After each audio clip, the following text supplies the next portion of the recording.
104 HIV cases na ikurit kan Naga City Health Office Hygiene Clinic kan taong 2023. HIV/AIDS testing irarani kan syudad sa mga barangay. May report si Chris Novello.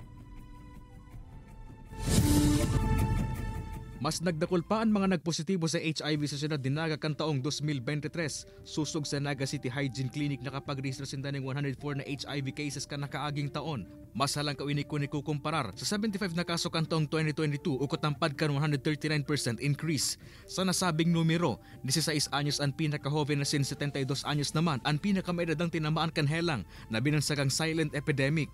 Iyan paglangkaw kang kaso, indication niya na naggagana ang satuyang programa na magayon ang dalagan kasi may goal kitang gustong maabot by 2030 itong 95 na 95% kang infected individual should be detected.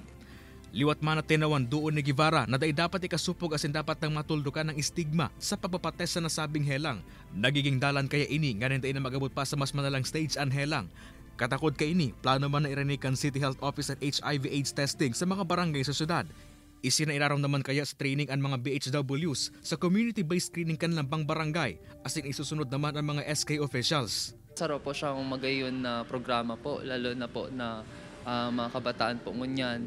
Mas open po sinda na makiulay sa mga kaedadan po ninda. Kay banan si Jovel Obiso, Chris Novello, Balitang Bicolandia.